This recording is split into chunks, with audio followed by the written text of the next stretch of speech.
Hello, guys. I'm Brandon, and welcome to the Pod of Repair. This week's episode is on anxiety, so with that, there's going to be a soft trigger warning. My co-host is Dean. Dean, say hello. Hello, hello, I am Dean. And this week, as I said, we're talking about anxiety, and again, this is the last chance you have to exit this if you aren't comfortable with some of the things that we're going to say. We are talking about our real life experiences with anxiety, and I want you guys to know that if you're uncomfortable with anything that you hear, that it is okay. We're not going to judge you for not wanting to listen in because this is raw, this is real, and it will be quite intense. With that in mind, I'm going to pass this over to Dean, who's going to start us off. Go on, Dean. Alrighty then. So, anxiety. That's that little thing on our shoulder that tells us we're not good enough, that somebody's going to find out about something, that things aren't going the way you think they are. You think there's somebody watching. It's almost as if like you're constantly deer in the headlights. I think I've battled with anxiety a lot in my life because I was heavily bullied in school. I think it was an entire year of school where one of my friends called me ugly. So yeah, that messed me up a bit. My confidence issues are, I don't know, they're never 100% high, 100% exceeding. What else? One time when I was 6 and I was in P2, my dad heard I didn't always do my work, and he came into the class, pulled my trousers down, and spanked me in front of the class. And that's how I feel I've sort of started this whole thing because ever since then I thought everybody's watching me fail, everybody's watching me humiliate myself. I feel like a lot of the time I am kind of singled out and outcasted because I'm not confident in a lot of things, and that makes me anxious. There were times whenever I felt like whenever I was trying to talk to girls, I genuinely thought this is true. I genuinely thought they had this weird network of like, okay, we'll cut him off here because he's not allowed to be happy. He can't talk to girls because he's a weirdo. He's a creep. Because genuinely, I had this thought in my head that I wasn't good enough, and um, you know the world was conspiring against me and my happiness because that's how things work. Um, what else?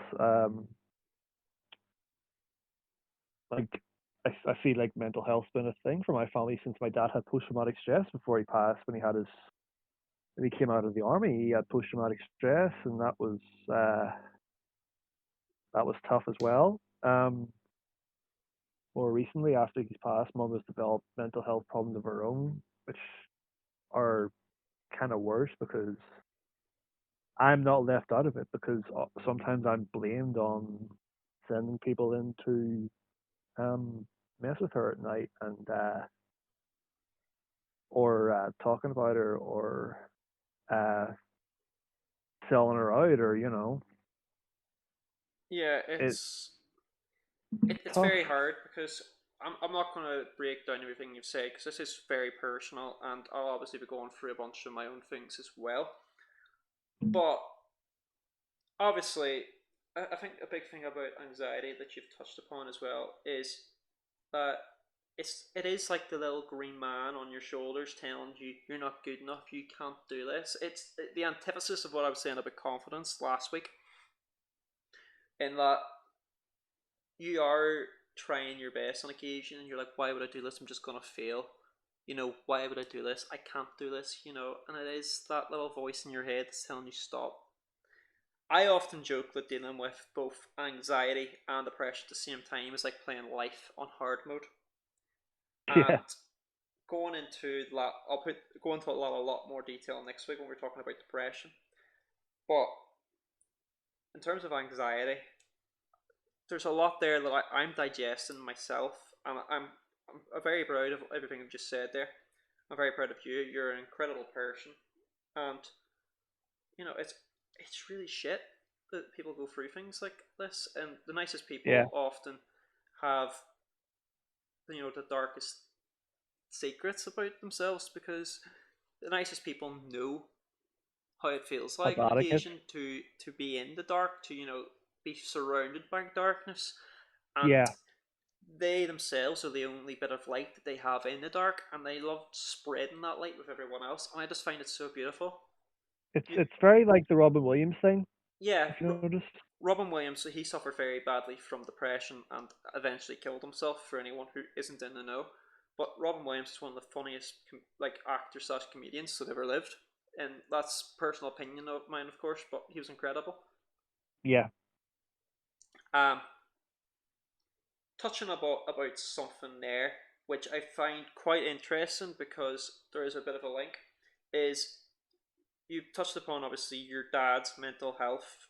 He came out of the army, had PTSD, and you've touched on since your dad passed, your mum's been suffering from mental health issues, which obviously have compounded your own as well.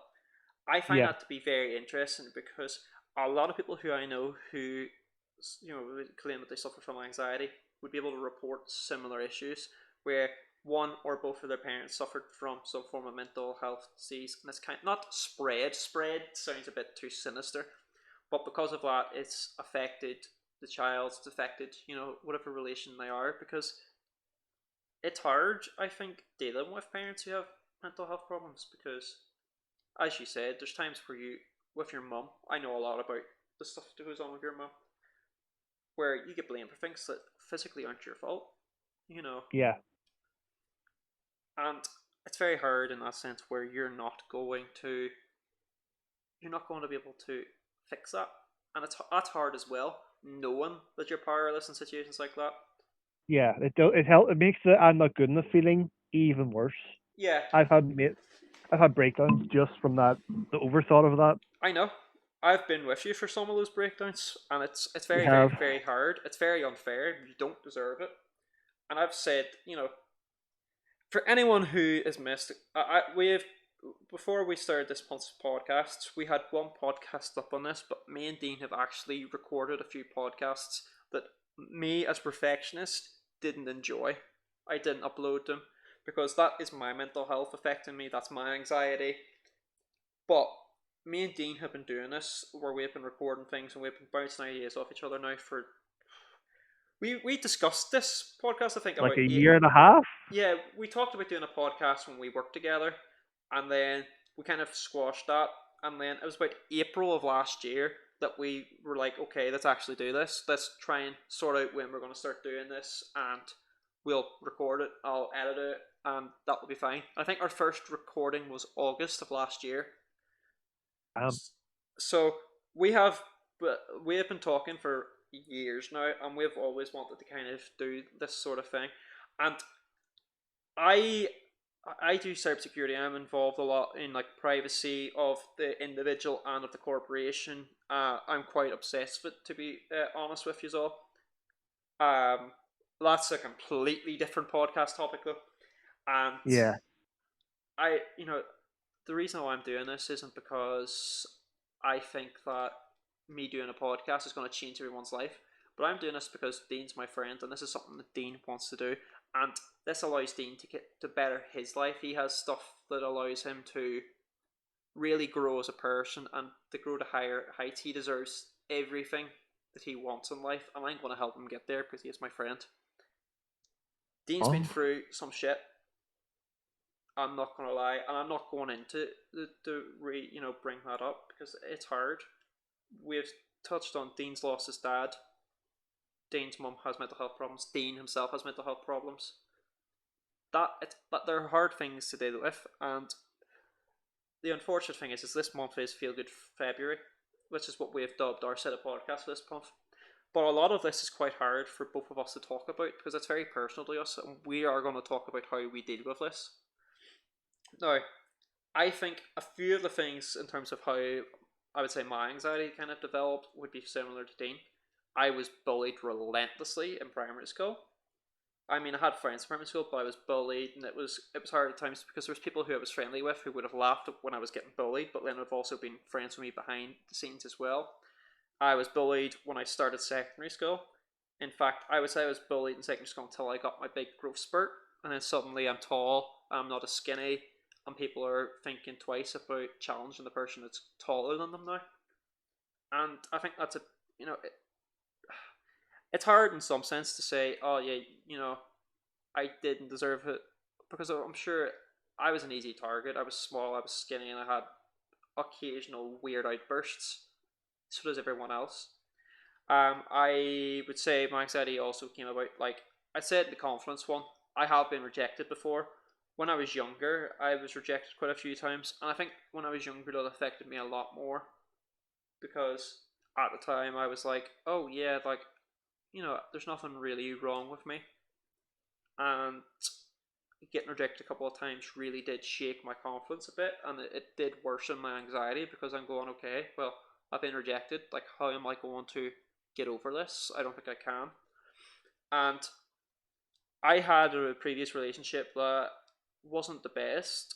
I'm not going into details on this because it's not fair to either of us. It is between us, and I will keep it between us. I think that's the fairest way to do this. Yeah. But there's plenty of things, and then obviously I touched upon, like, my mum's mental health has kind of affected me as well, with details like my mum and dad getting divorced, and that wasn't a friendly divorce either. It was quite messy. That whole thing really affected me, and it's bad because in that divorce, obviously, I was flicking between my two parents quite a bit, and it feels really hard to not feel weaponized in that situation, where you're being used as a weapon against the other parent. And in fairness to my mom tried her best to never weaponize us against my dad, and I respect my mom for that. She wasn't always successful in trying her best, but it's very hard to always make the right decisions, especially if you have your own mental health problems. This so far has been very negative. It's been very brutal. It has been us opening up about things in our lives that have caused us to be a bit anxious. I think one of the more humorous things now, but at the time really broke me, was I actually got two instances which I don't mind sharing because I'm at a stage now in life where I'm over them. When I was in my first year of secondary school, I went to collect my Christmas dinner, and I can remember this vividly. And I had a tray, and if anyone's ever had a tray in like a high school like canteen, it's flimsy plastic, which is just really shit. It's got no balance. It's just awful, like god awful. Because they're cheap and they're easy to produce, and the school doesn't have to pay tons of money for them, which I respect. Schools are underfunded. Yep. I was trying to carry the tray, was trying to grab a drink, and the tray slipped and smashed my plate, smashed my dinner all over the floor, smashed my dessert all over the floor, and I cried. I was 12 at the time, and I cried and I cried and I cried, and I was so like distraught over this. I thought I was going to get so much trouble, and I think anxiety. I wasn't fully suffering at that stage, but anxiety did play a bit into that, where you're going, I'm going to get so much trouble for this. The result of that was I got a new dinner. The canteen lady was really nice to me and was like, "Oh, it's okay, it's fine, don't worry about it." Obviously, a few people probably thought I was a bit of a dick, but no one was looking at me and going, "Ha ha ha ha ha ha ha ha ha." It's not like The Simpsons. Nelson's not going to be there looking at you Yeah. and pointing and I laughing. was going to say that earlier. And again, I touched about this in the confidence thing. It's the spotlight effect, where people do think that they are the center of the universe, and things like that happen, and you do assume that you're being pointed at and laughed, Yeah. which is obviously not always true, and you're normally fine. Now, the second example is something that is just kids being kids. Uh, During Mavs, I can't remember what year school I was for this one, but during Mavs, we were learning about probability.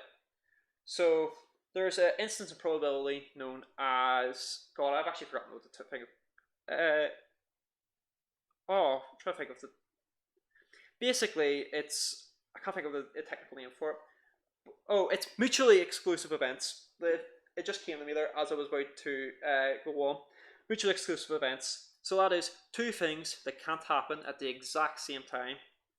So if you were to roll a dice, you can't get both 1 and 6 at the same time if you roll a dice. That's physically impossible because a dice only displays one number. Yep.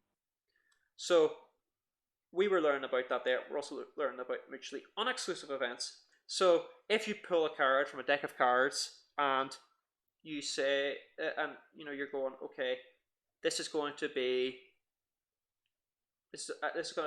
a queen or it's going to be a diamond, right? So it's not really that exclusive because you can pick it. If you pick up a card, there is 4 queens in a deck, and you take away the queen from that, there'll be 12 other diamonds. So there's 16 out of 52. That's the probability of you getting one of those cards. And the inverse would be if you're wanting to get any of the other cards. So it would be 36 over 52.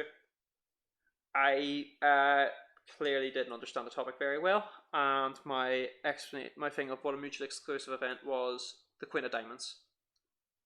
So if you pick up a card, it's mutually exclusive that you're not going to get the Queen of Diamonds.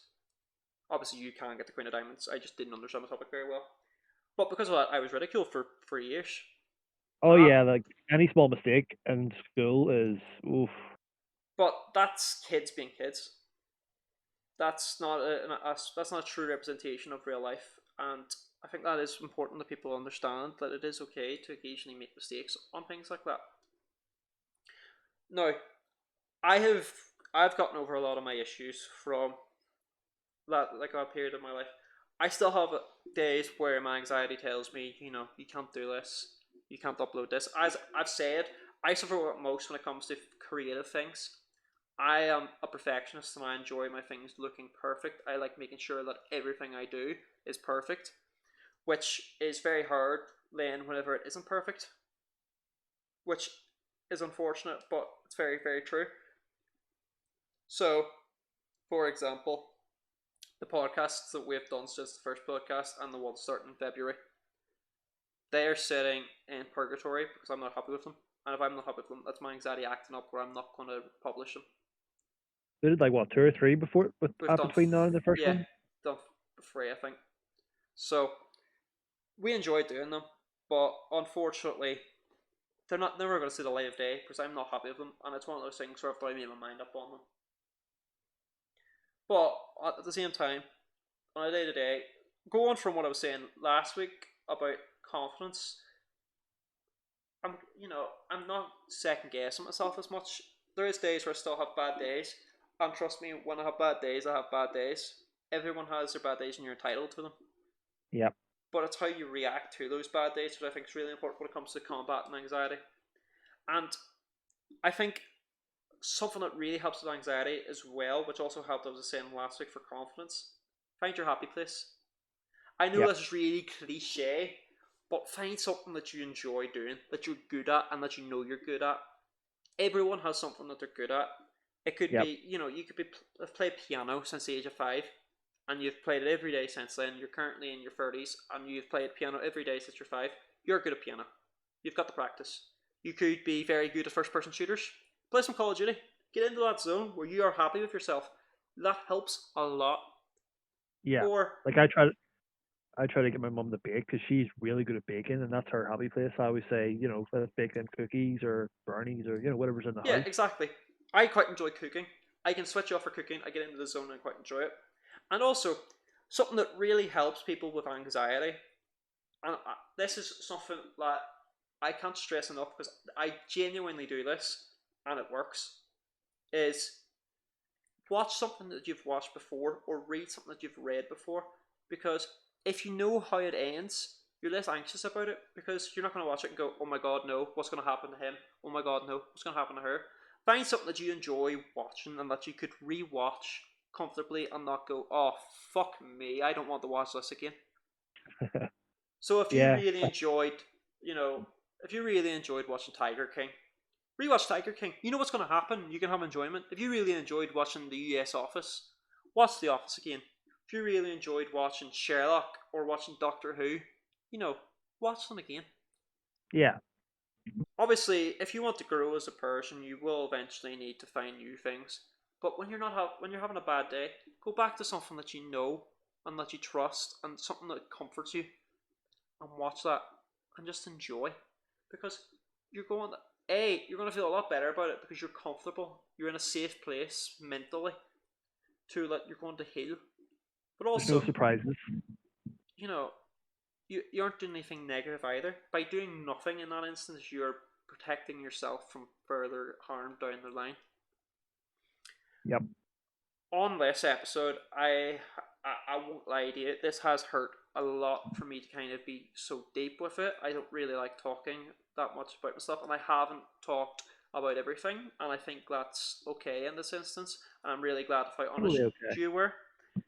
Have you got any other advice for people to kind of help them deal with anxiety, or are you ready to kind of prepare for the next episode? I think actually anxiety. I think mindfulness is extremely useful. Okay. I feel like mindfulness helps me a lot. I've tried to help mom a lot with it. Where like mindfulness basically is focusing on the here and now. Where is everything okay here and now? Everything okay? Good. Focus on the here and now. Well, yeah, That's that, yeah. It's kind of you know, like what you were saying about your happy place, but it's just like more focus on like, are you dying? Do you have a really pressing monetary thing right this second? You know, if everything is good right now, everything is good. Personally, is how well, I deal with a lot of things. that goes with the quite famous saying, the past is history and the future is a mystery. Worry about the Yes, present because it's the gift that keeps on giving. yes, And I live my life by that because what is the point in worrying about what happened 10 minutes ago? yeah.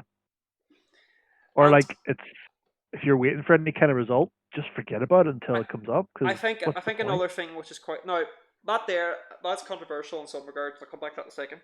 I think something I was given a bit of advice about a little over 2 years ago by a very good friend of mine, and it was, "Is this going to? Are you still going to be worrying about this in 5 years?" And if the answer is yes, then you are entitled to worry about it. Like, is it, say for example, your mum has had some form of like life change and illness, which is going to forever affect her. That's okay. You're allowed to Yeah, worry about that. I'm not saying you're not allowed to worry or be anxious about things because you are. But if you're not going to be worried about it even like a year's time or a week's time, then why worry about it now? yeah, My also thing is that again I'm postponing until we get to your point that you said there. Is I also quite enjoy. I don't see the purpose in worrying about something that I've just completed. Like you said there about waiting for like results. Why panic about it as you're doing it, and then panic about it as you're waiting for it, and then panic about it when you receive it? When you can just cut out. Like if you have really shit results, it's not the end of the world. I failed my A no, levels, and I'm currently in university because I went into the B Tech. If you have the work ethic and you have genuinely made mistakes in your life, you'll get to where you want to be. The path from A to B isn't always straightforward. You might have to go through SAID to get there, but yeah, you will get there if you want to get there. But you know, why worry about things constantly in the moment what you're doing them, and then worry about them as in the future whenever you're receiving them or whatever? Because then you're worrying twice for one thing. If you're going to worry about something, only do it once and do it right. Make a day of it. yeah. I do apologize for anyone that offends. This is again my opinion, not an opinion We're of the dark podcast humor as a too, whole.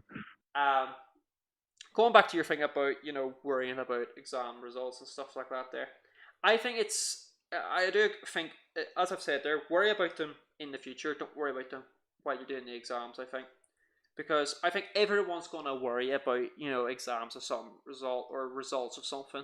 yeah, If you do a blood test and you're waiting to hear back if you have some form of illness, you are gonna worry about the results of that. That's fine. That's healthy. What's not healthy is obsessively worrying about it. yeah, yeah, yeah.